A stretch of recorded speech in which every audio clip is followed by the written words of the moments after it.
We're off the air yesterday, and guess what happened? Oh, my goodness. Well, guess what happened?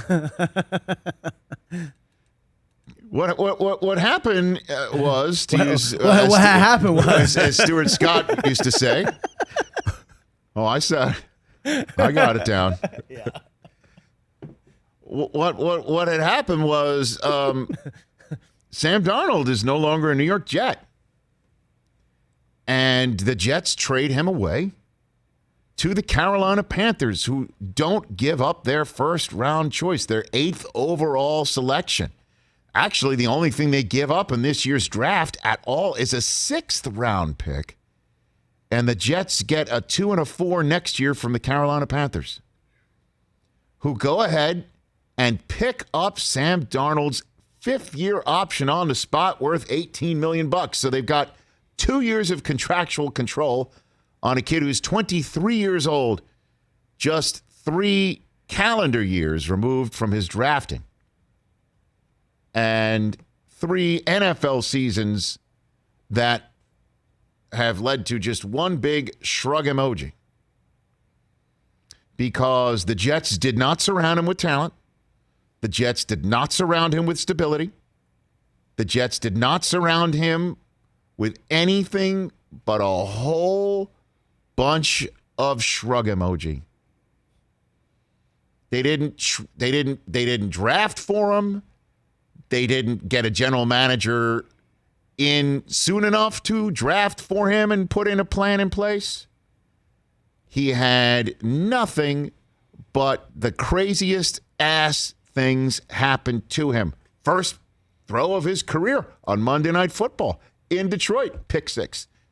Won the game anyway.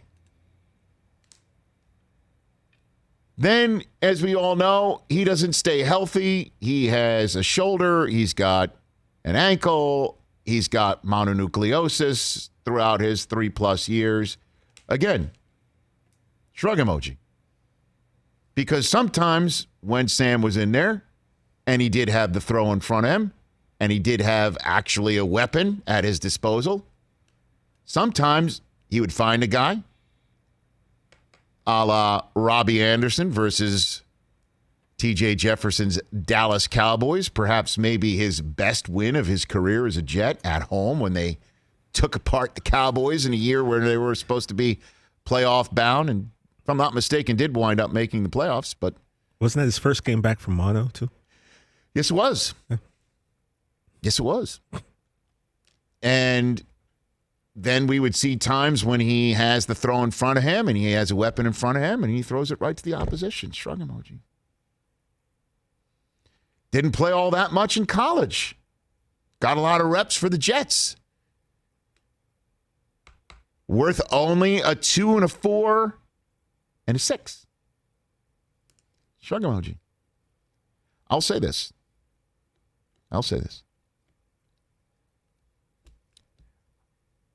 I'm happy for him. He's in a better spot.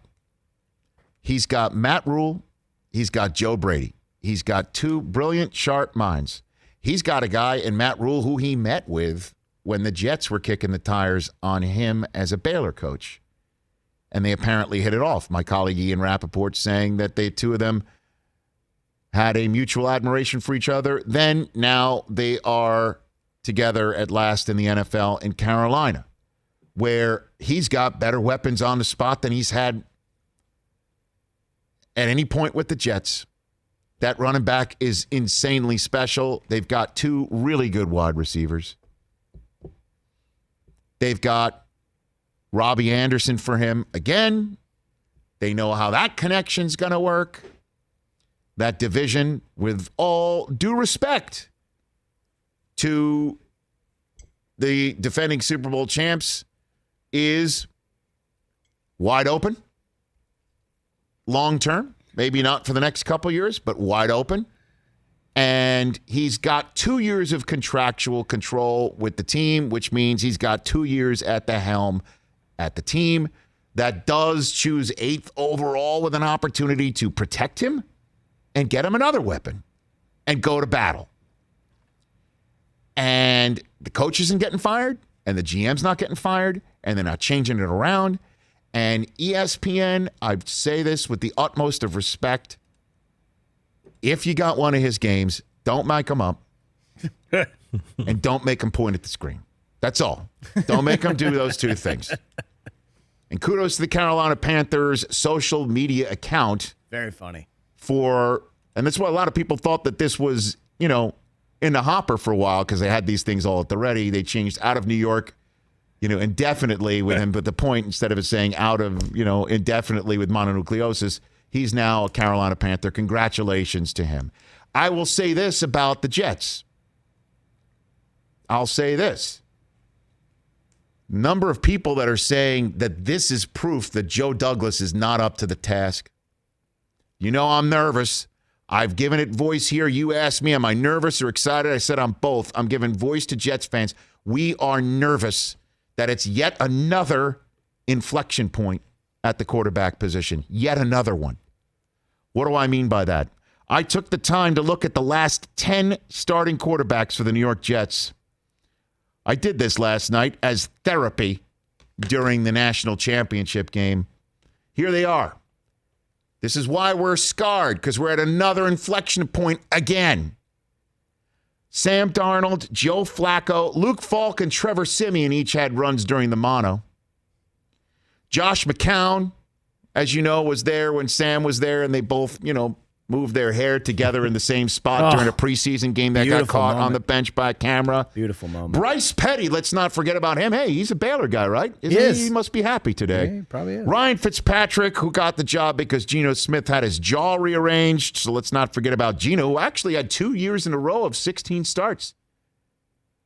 Michael Vick and then Mark Sanchez. So it's now bookended by top 10 drafted USC quarterbacks who everybody thought didn't have enough snaps at the collegiate level to merit their drafting where the Jets took them. Both where the Jets traded up to get them. So we're scarred by the process.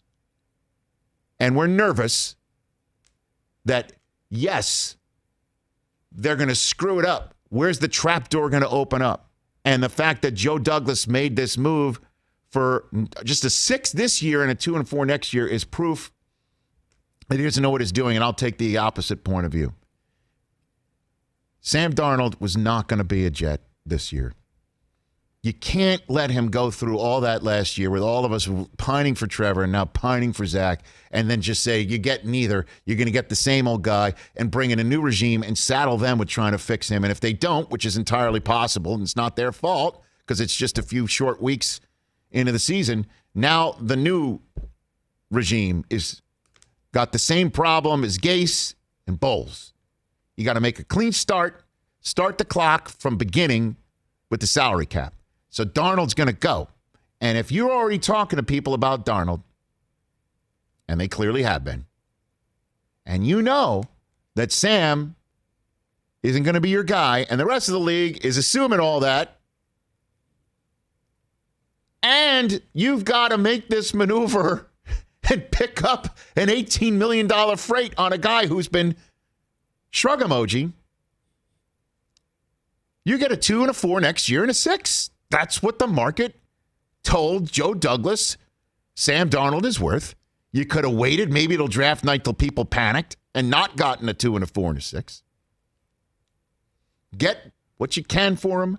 Do a solid by him by getting him out of the conference, getting him to a new spot where there are people who are young and talented and not going anywhere, and make the move. And now make sure Zach Wilson is in bubble wrap and looks both ways before he crosses the street, does not step on any cracks in the sidewalk, underneath any ladders, or have any animals cross his path between now and then, because that would be the most Jet thing ever. Out of everything. Hey, you watched all the way to the end. Thanks for that. Watch more right here.